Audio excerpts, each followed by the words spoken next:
At her party, my mom laughed and said, "You're not getting a cent, you've always been a disappointment." I sipped my drink and said, "That's okay. I'm here to celebrate anyway and to let you know I'm moving abroad. Permanently." Suddenly, she wasn't smiling. The champagne tasted expensive.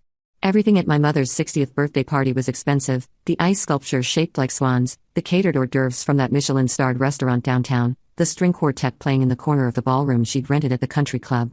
Patricia Mitchell never did anything halfway, especially when it came to showing off. I stood near the bar, watching her hold court among her friends. She wore a cream-colored dress that probably cost more than my monthly rent, her blonde hair swept into an elegant updo, diamonds glittering at her throat and wrists. She looked radiant, triumphant, surrounded by people who hung on her every word. My older sister Madison stood beside her, picture perfect in her designer outfit, laughing at something one of Mom's tennis friends said. "Another glass of wine?" the bartender asked. "Please." I needed it for what was coming. I'd spent 32 years trying to earn my mother's approval. 32 years of coming in second place to Madison, the golden child who could do no wrong. Madison got straight A's without trying. I studied until midnight and brought home B+s that were met with disappointed sighs. Madison married a successful hedge fund manager. I dated a musician for 3 years, which apparently was proof of my poor judgment.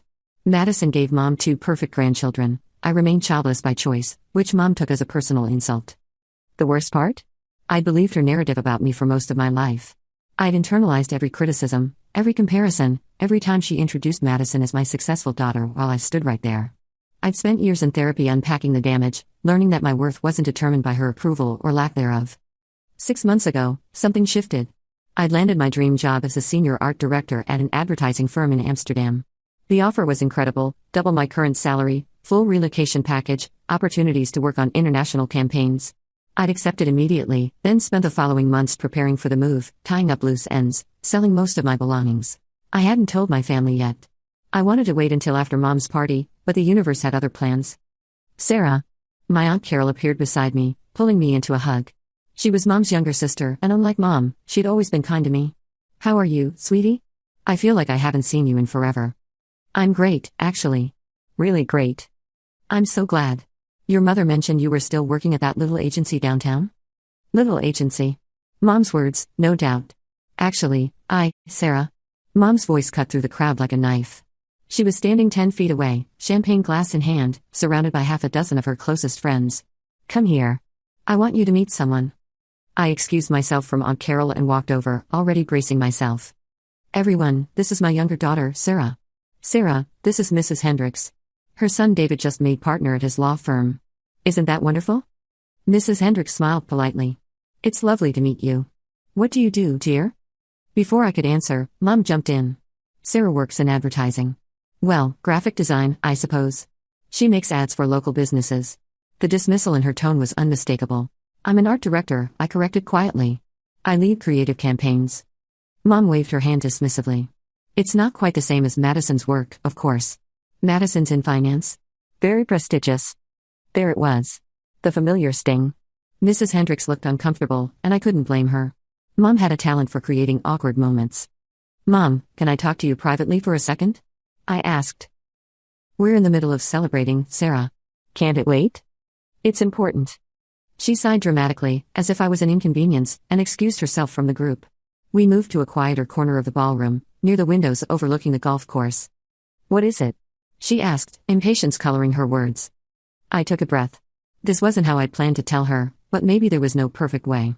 "I wanted to let you know that I've accepted a position abroad. In Amsterdam. I'm moving in 3 weeks." Her eyes widened. For a moment, she looked genuinely surprised. Then her expression hardened. "Amsterdam? That's ridiculous. What kind of job?" "Senior art director at Vandermeer Creative. It's one of the top agencies in Europe." "You can't be serious. What about your apartment? Your life here?" "I've already made arrangements. Everything's sorted." Mom's face flushed. "This is so typical of you, Sarah. Always running away when things get difficult. Always taking the easy way out." "The easy way out?" I almost laughed. "Mom, this is a huge opportunity. I'm not running from anything, I'm running towards something better." "Better?" She scoffed. "You're going to throw away everything here for some pipe dream in Europe? Do you have any idea how selfish that is?"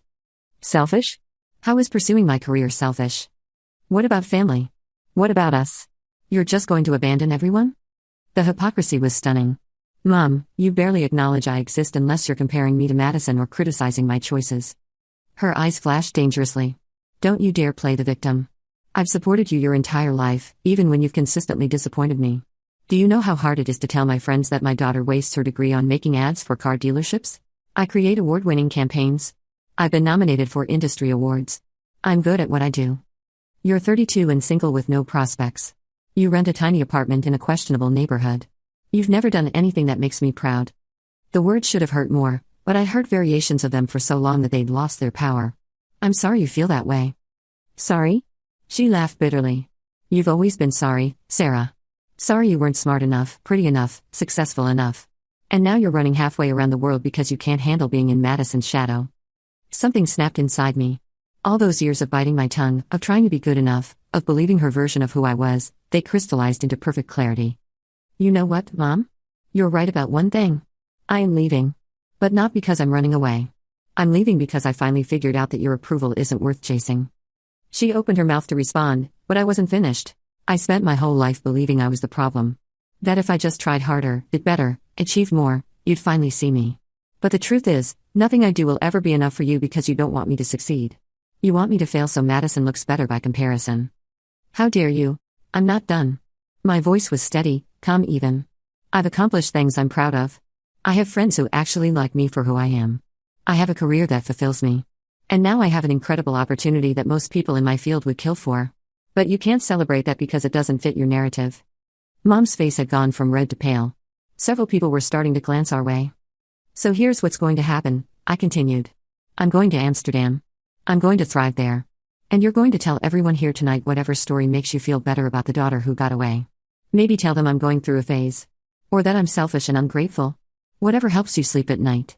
Sarah, I came here tonight to celebrate with you, despite everything. Because I still hoped, somewhere deep down, that you might surprise me. That you might actually be happy for me. Mom's mouth twisted. Happy for you? You want me to be happy that you're abandoning your family? That you're throwing away any chance of a normal life? She laughed then, sharp, brittle sound. Let me be clear about something, since you're so determined to leave. You're not getting a cent from me when I'm gone. Your father and I have already decided, everything goes to Madison. You've always been a disappointment, and I see no reason to reward failure. The words hung in the air between us. Around us, the party continued, laughter, clinking glasses, the soft strains of violin. But in our little corner, time seemed to freeze. I looked at my mother, really looked at her, and saw her clearly for perhaps the first time. She wasn't the powerful, successful woman she pretended to be. She was small and petty and cruel, clinging to the only power she had left, her ability to hurt me. I picked up my wine glass from the nearby table and took a slow sip, letting the moment stretch. Then I smiled. That's okay, I said calmly. I'm here to celebrate anyway, and to let you know I'm moving abroad. Permanently. Her confident smirk faltered. The color drained from her face as the full meaning of my words sank in. What? She whispered. I don't need your money, Mom. I never have. I've built my career on my own merit, saved my own down payment for a condo in Amsterdam, created my own life without your help. The difference between Madison and me? She needs your approval. She needs your money. She needs you to validate her existence. I don't. Not anymore. Mom's hands were trembling now. You can't just. I already did. My apartment here is sold. My visa is approved. My possessions are being shipped next week. I've said goodbye to the people who actually matter to me. This party? This was just a courtesy, a final attempt. To be the bigger person. Sarah, you're being irrational. I'm being free. There's a difference. I set down my glass. You wanted to hurt me by cutting me out of your will? You did me a favor. Now I never have to wonder if I'm sticking around for the wrong reasons.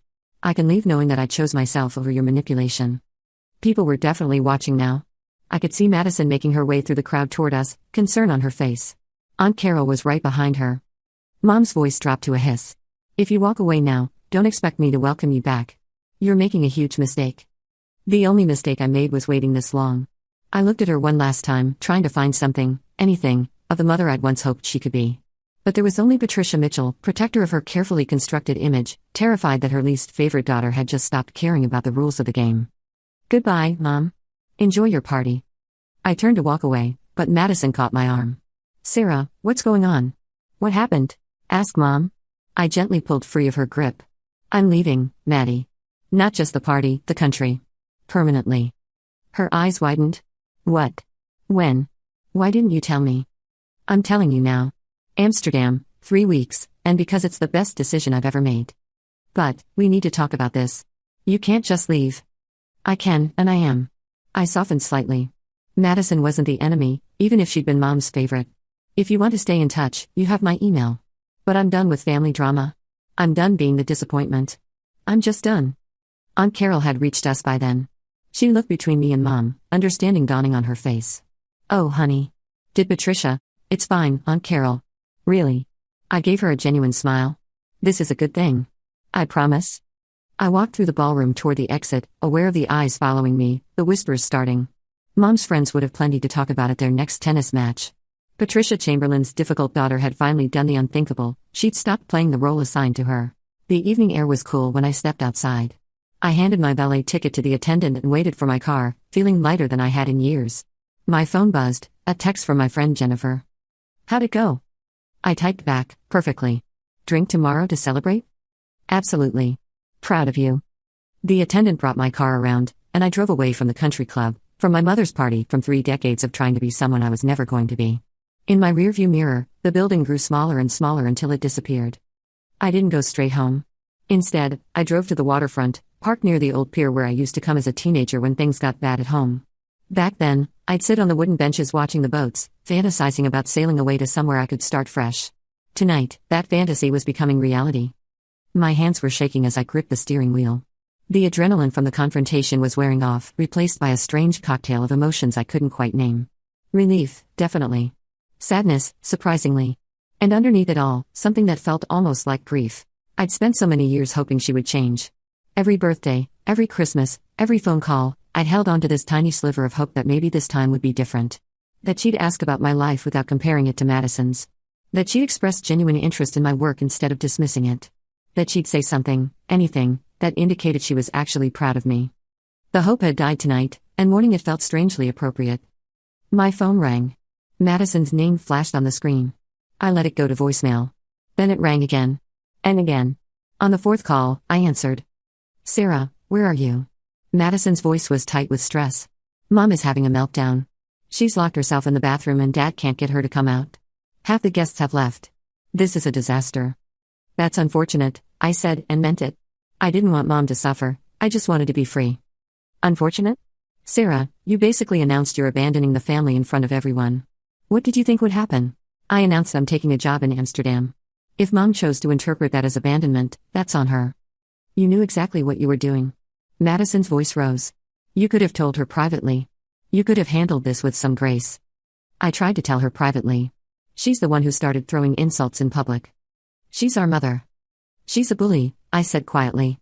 And I'm done being her punching bag. Silence stretched between us. I could hear muffled voices in the background, Dad, probably, trying to salvage the party. I don't understand you anymore, Madison finally said.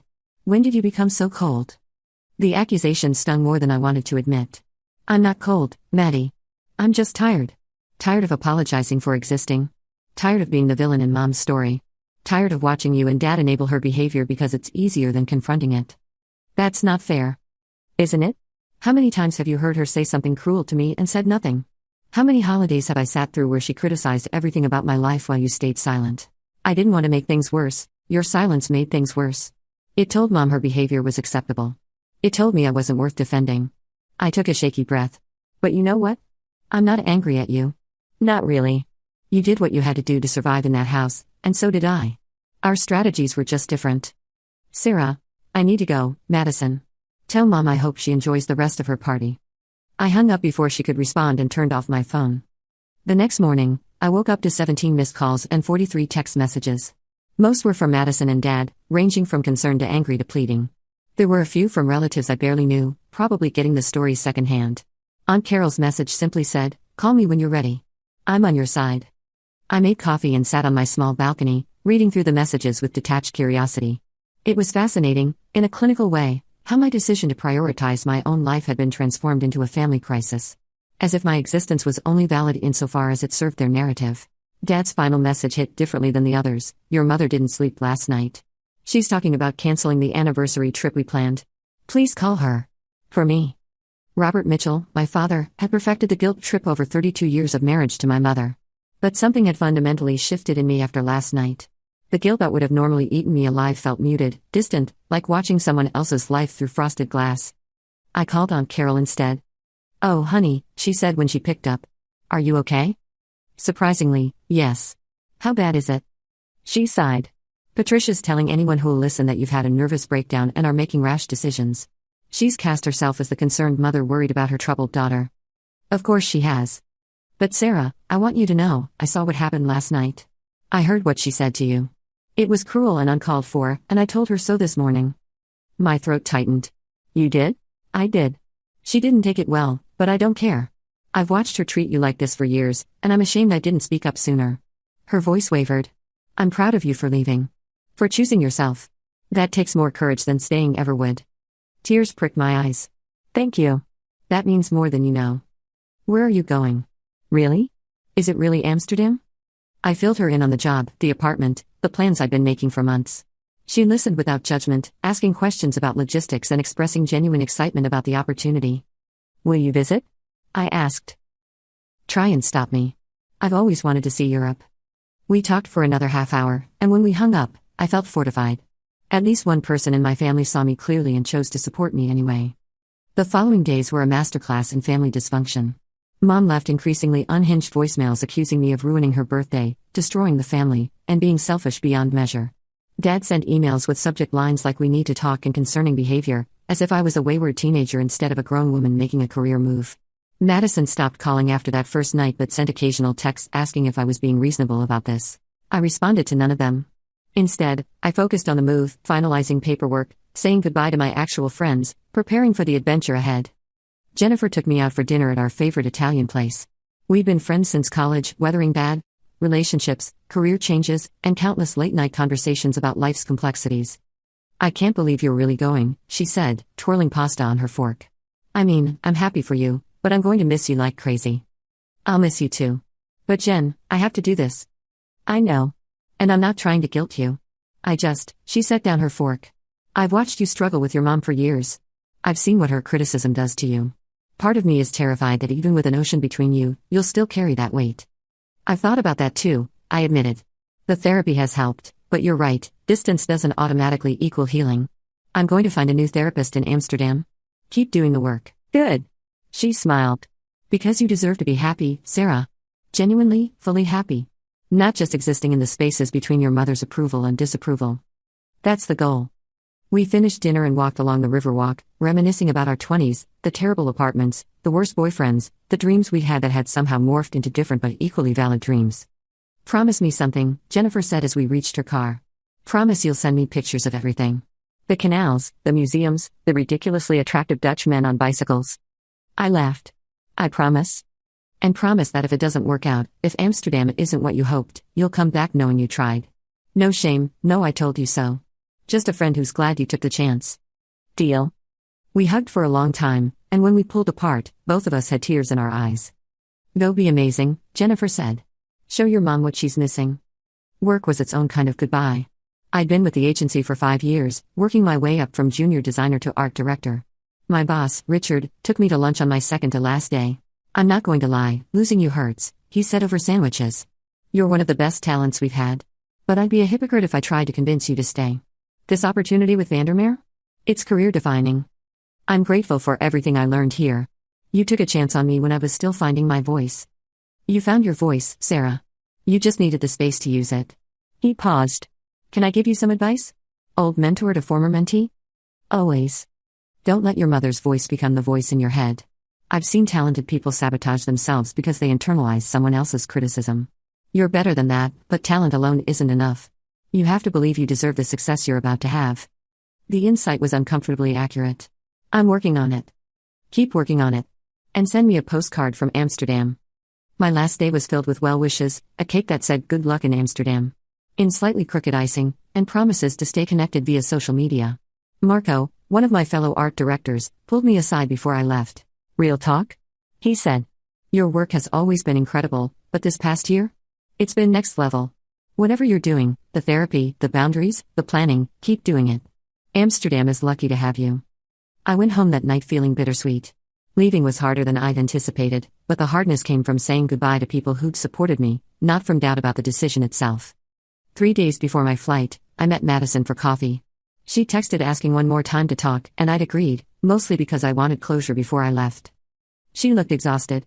Dark circles shadowed her eyes, and her usually perfect hair was pulled into a messy ponytail. "You look terrible," I said, sitting down. "Thanks. That's helpful." But she smiled slightly. "Mom's been impossible. Every day it's something new about how you've destroyed the family dynamic, how humiliated she was, how you're going to regret this. Let me guess, she's making it your problem now that I'm not available to absorb her dramatics." Madison flinched. "That's not, okay, yes. That's exactly what's happening. She called me 4 times yesterday about the most trivial things. It's like she needs someone to control, and since you're gone, I'm the target. Welcome to my entire childhood. I'm starting to understand that." She stirred her latte absently. "I talked to my therapist about it. About the family dynamics, the favoritism, all of it. She used this term, golden child syndrome. Have you heard of it?" "I've done extensive reading on narcissistic family systems, so yes." "Right. Of course you have." Madison looked uncomfortable. She said that being the favorite isn't necessarily better. That it comes with its own pressures and problems. That mom's approval isn't love, it's conditional acceptance based on me fulfilling a role. That's accurate. I never thought about it that way. I just thought, I don't know. That I was doing better than you. That I'd figured out how to make her happy." She laughed bitterly. "But you can't make her happy. She's not built for happiness." The observation was startling, coming from Madison. "When did you realize this?" "Probably the same night you did. When I saw her at that party, surrounded by people, looking triumphant and miserable at the same time. She met my eyes. I'm sorry, Sarah. For not seeing it sooner. For not standing up for you. For benefiting from the system that hurt you." The apology felt genuine, and I let it land. "Thank you. That means something. Will you call? After you're settled?" "If you want me to." "I do. And not because Mom wants me to spy on you or convince you to come back. Because you're my sister, and I'm realizing I don't actually know you very well. The real you, not the version Mom created." We talked for another hour about safer things, her kids' upcoming school year, the museums I wanted to visit in Europe, her book clubs, latest drama. It wasn't a complete healing, but it was a start. Maybe distance would help us build something authentic, free from the toxic dynamics that had defined our relationship. The next 3 weeks passed in a blur. I worked my final days at the agency, where my colleagues threw me a going-away party that was more genuine and warm than anything my family had ever done. Jennifer and my other friends took me out for multiple farewell dinners. I packed the last of my belongings, forwarded my mail, closed accounts. Madison called twice. The first time, she tried to convince me to reconsider. The second time, after I refused, she asked if we could at least have lunch before I left. I agreed, curious about what she wanted to say. We met at a cafe downtown, neutral territory. Madison looked tired, the perfect facade cracking slightly. "Mom's been impossible since the party," she said after we'd ordered. "She's telling everyone you had some kind of breakdown." "Of course she is." "What really happened, Sarah?" "Your version." So I told her. Everything. Years of comparisons, criticisms, of being made to feel less than. The job offer, Mom's reaction, the final confrontation about the inheritance. Madison was quiet for a long time. "I didn't realize," she finally said. "I mean, I knew she was harder on you, but I thought." "You thought what?" "That it was just her pushing you to be better. The way parents do. There's a difference between pushing someone to improve and constantly tearing them down." She nodded slowly. "I'm sorry. I should have said something. I should have defended you. You were her favorite. Why would you rock the boat?" "Because you're my sister." She looked genuinely regretful. "For what it's worth, I think you're brave. Leaving, starting over, choosing yourself. I don't know if I could do it." "You could. You just don't need to." I said it without bitterness. It was simply true. "Will you stay in touch?" "If you want me to. But Madison, I need you to understand, I'm not coming back for holidays. I'm not going to sit through more dinners where Mom compares every choice I make to yours. I'm building a new life, and it doesn't include that toxicity." "I understand." She reached across the table and squeezed my hand. "I hope Amsterdam is everything you want it to be." "Me too." We finished lunch talking about safer topics, her kids, my new apartment, the Dutch climate. It wasn't a deep reconciliation, but it was something. Maybe, from thousands of miles away, we could build a relationship that wasn't defined by being Mom's favorite and Mom's disappointment. Dad called the day before my flight. I'd been expecting it. Mom must have finally convinced him to play mediator.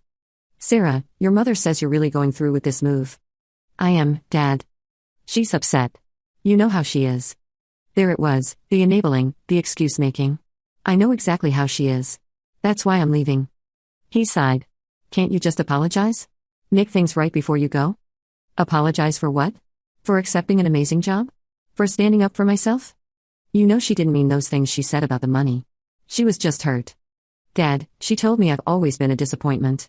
She told me I'm selfish for pursuing my career. She said I'm not getting any inheritance because I failed at life. Those aren't things you say when you're hurt. Those are things you say when you're cruel. Silence on the other end. I love you, Dad. But I'm not going to set myself on fire to keep Mom warm. If she wants a relationship with me, she knows where to find me. But it's going to be on my terms, not hers. Your mother's your mother, Sarah. You only get one. And she only gets one me. Maybe she should have thought about that before telling me I'm a disappointment for the 1000th time. I softened my tone slightly. I have to go, Dad. My flight's early tomorrow. Will you call when you land? I'll send an email. We said goodbye, and I hung up feeling sad but resolute. My father had chosen his side long ago, prioritizing peace with Mom over protecting his daughters from her worst impulses. I couldn't change that, and I was done trying. The flight to Amsterdam was long but uneventful. I slept, watched movies, and tried not to think too hard about what I was leaving behind.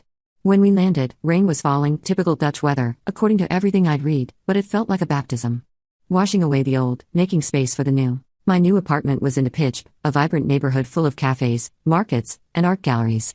It was small but charming, with large windows that overlooked a tree-lined street. I spent the first week settling in, exploring my neighborhood, getting lost and finding my way back. Everything felt new and exciting in mine. Work started the following Monday. Vandermeer Creative was everything I'd hoped, cutting-edge, collaborative, filled with talented people from all over the world who actually valued creativity and innovation. My ideas were heard. My work was appreciated. Nobody cared about my relationship status or whether I was living up to some arbitrary standard of success. I was judged purely on my merit, and it was liberating. My first project was a campaign for a sustainable furniture company based in Copenhagen. The creative director, Helena, was a striking woman in her 40s with short silver hair and an intensity that reminded me of why I'd fallen in love with advertising in the first place. Your portfolio is impressive, she said during our first meeting. But I want to know what you're capable of when you're not playing it safe. Show me something bold. Bold. Mom had always criticized me for being too risky, too unconventional, too different. Here, those qualities were assets. I threw myself into the work with a fervor I hadn't felt in years. My concept centered on the idea of inherited beauty furniture that told stories, that aged with grace, that became more valuable through use rather than less. It was personal in ways I hadn't fully processed, but Helena loved it.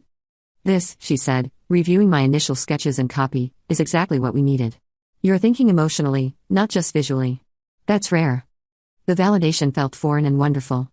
I'd become so accustomed to defending my ideas, to watering them down to make them more palatable, that creating without that burden was intoxicating.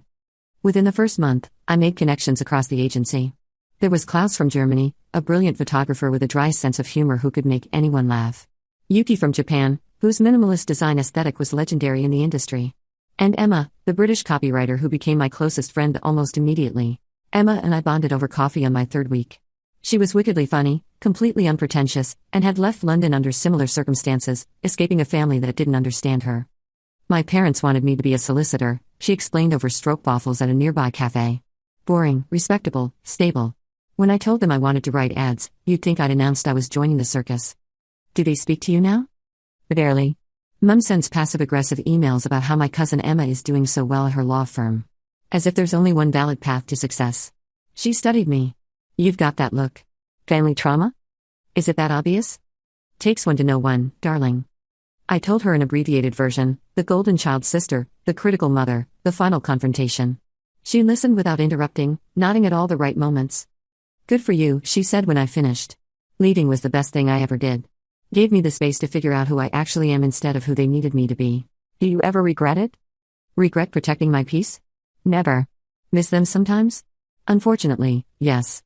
But missing people doesn't mean you made the wrong choice. It just means you're human. The insight settled something in me. I hadn't allowed myself to acknowledge the missing, the grief, the complicated tangle of emotions that came with cutting ties. Emma's permission to feel it all made it easier to carry. I made friends, Emma from the UK, Lars from Sweden, Priya from India. We went to museums, tried new restaurants, took weekend trips to other European cities. I dated casually, nothing serious, but it was fun and free from the pressure of having to justify my choices to anyone. Lars was a motion graphics designer whose enthusiasm for life was infectious. He organized our first group trip, a weekend in Brussels to see an exhibit on surrealist art and eat obscene amounts of chocolate. Life is too short for bad chocolate and boring weekends, he declared, booking trains for all of us before we could protest. The trip was perfect. We wandered through museums arguing about interpretations of Magritte paintings, ate fruit from paper cones at midnight, and stayed up talking about art and ambition and the strange paths that had brought us all to Amsterdam. Why did you leave America? Priya asked one evening over wine in our Airbnb. You don't talk about it much. I considered deflecting but decided against it. These were people who'd chosen me without knowing my history, without comparing me to anyone else. They deserved honesty. My family never valued what I did, I said carefully. My mother especially. She saw my career as a failure, me as a failure. I got tired of trying to prove otherwise. Their loss, Emma said firmly. Genuinely. You're brilliant, Sarah. She's right, Lars added. Your work on the furniture campaign? It's some of the best conceptual thinking I've seen in years. The praise was uncomfortable and necessary. I was learning to accept it, to believe it, to understand that talent wasn't determined by my mother's narrow definitions. Dating in Amsterdam was surprisingly enjoyable. There was Matthias, a Dutch architect who took me to hidden jazz clubs and taught me to ride a bike properly. We dated for 6 weeks before mutually agreeing we were better as friends. Then briefly Thomas, a German expat who worked in finance and was perfectly nice but ultimately forgettable. What surprised me most was how little pressure I felt. Back home, every date came with the weight of mom's judgment. Was he successful enough? Did he come from a good family? Was this leading somewhere acceptable? Here, I could simply enjoy getting to know people without wondering how they'd fit into some predetermined narrative. 3 months in, Helena called me into her office. The furniture campaign launches next week. The client wants to meet the team beforehand. Are you ready? Absolutely. The meeting was at the client's showroom, a converted warehouse filled with beautifully crafted pieces that looked like they belonged in a design magazine. The founder, a woman named Sophie, greeted us warmly. I've seen the previews, she said, shaking my hand. The inherited beauty concept, it's exactly what I've been trying to articulate for years. How did you understand it so completely? I thought about Mom's house, full of expensive furniture that was for show rather than use. Pieces that couldn't be touched, that had no history or warmth. Then I thought about Aunt Carol's home, where every chair and table had a story, where beauty came from living rather than perfection. I think we all want things that last, I said. That matter. That become part of our story instead of just our decor. Sophie's eyes lit up. Yes. Exactly that. The campaign launched to significant industry attention. Design blogs picked it up, advertising publications ran features, and suddenly people were talking about the emotional resonance of furniture advertising, something I'd never heard discussed before. Helena stopped by my desk one morning with a printout of an article. Campaign magazine just named it one of the most innovative European campaigns of the quarter. That's huge, Sarah.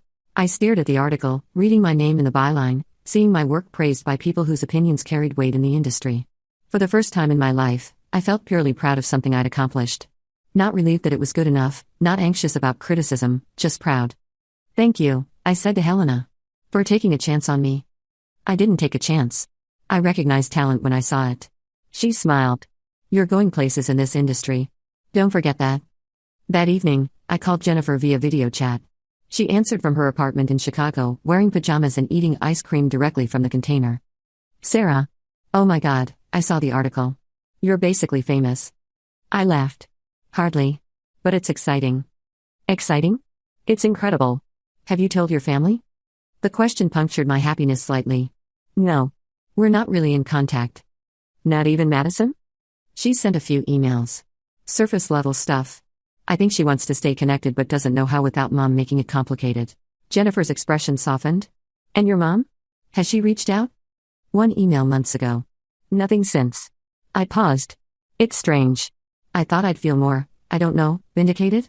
Showing her she was wrong about me. But mostly I just feel sad that she's missing this. That's growth, babe. You're not trying to prove anything anymore. You're just living your life. I guess so. We talked for another hour about her life, a promotion at work, a promising third date with someone named Marcus, her parents asking when she'd visit. Normal friend conversation that had nothing to do with my family drama, and it was exactly what I needed. 6 months after I'd arrived, my work on a campaign for a sustainable fashion brand won a European Advertising Award. It was a significant recognition, and the agency threw a celebration. Standing in a room full of colleagues who genuinely respected me, champagne glass in hand, I thought about my mother's party. How different this felt. How right? The award ceremony itself was overwhelming in the best way. Held in a historic building in Amsterdam's museum district, it drew creatives from across Europe. I wore a dress I'd found at a vintage shop in a pitch, emerald green silk that made me feel confident and sophisticated.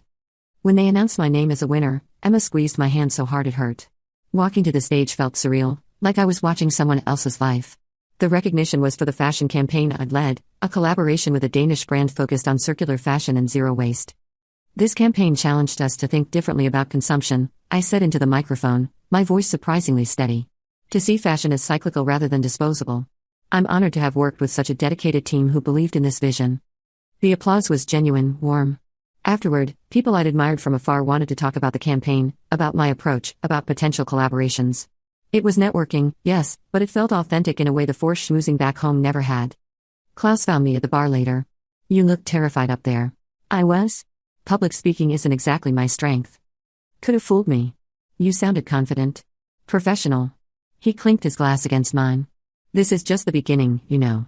Word gets around fast in our industry. By tomorrow, every agency in Europe will know your name. He was exaggerating, but only slightly. The days following the award brought emails from recruiters, invitations to speak on panels, requests for interviews from industry publications. It was overwhelming and validating and confirmed that leaving had been the right choice. I posted a photo from the award ceremony on social media, the first picture I'd shared publicly in months. Within an hour, congratulations flooded in from friends old and new. Madison commented, "So proud of you." With heart emojis. Mom didn't comment. She'd unfollowed me sometime after I'd left, according to Madison. It stung less than I'd expected. 2 days later, an email appeared in my inbox. The sender, Mitchell_1965@gmail.com. I stared at it for a full minute before opening it. Sarah, I saw your award. Congratulations. Your father showed me the article about your work. It seems you're doing well. I hope you're happy. Mom, that was it. No apology. No acknowledgement of what she'd said or done. Just a brief, grudging recognition that I'd achieved something she couldn't dismiss. I thought about replying. Thought about all the things I could say, the anger, the hurt, the years of damage she'd inflicted. But what would be the point? She wasn't going to change. She wasn't suddenly going to become the mother I'd needed her to be. Instead, I closed the email without responding and went to meet Emma and Lars for dinner. We sat at a canal-side restaurant as the sun set, painting the water gold and orange, and talked about art and life and the weekend trip we were planning to Paris. This was my life now. Not perfect, but mine. Not lived for someone else's approval, but for my own satisfaction. And that, I realized as I laughed at something Lars said, was worth more than any inheritance or family legacy could ever be. I'd left behind a mother who saw me as a disappointment. But I found myself in the process, the person I was always meant to be, free from the weight of expectations I could never meet. Sometimes the best revenge isn't dramatic or vindictive. It's simply living well, succeeding on your own terms, and refusing to let someone else's limitations define your worth. A year later, Madison visited me in Amsterdam with her family. We toured the city, and she marveled at my apartment, my life, the confidence I'd found. You seem really happy, she said on their last evening. I am. Mom asks about you sometimes. She won't admit it, but I think she regrets how things ended. If she regrets it, she knows how to reach me. Madison nodded, understanding. You did the right thing, you know. Leaving. Choosing yourself. I admire that. It's never too late to choose yourself, Maddie. She looked thoughtful but didn't respond. Maybe someday she'd understand what I meant. Maybe not. Either way, it wasn't my responsibility to save her from the same patterns that had almost destroyed me. After they left, I stood on my balcony looking out at the Amsterdam skyline, the canals reflecting streetlights, the sound of bikes and boats and life all around me. My phone buzzed, a message from my boss about a new project, an exciting collaboration with a Berlin-based firm. I smiled and went inside to pour myself a glass of wine, thinking about that night at my mother's party. How I'd stood there with a drink in my hand, heart pounding, taking the leap into the unknown. Best decision I ever made. Not because it hurt her, though I won't pretend there wasn't satisfaction in walking away from her cruelty. But because it freed me. Because it taught me that sometimes the people who are supposed to love you unconditionally are incapable of it, and that's their failure, not yours. I'd spent 32 years being Patricia Mitchell's disappointment. I'd spend the rest of my life being Sarah Mitchell's triumph.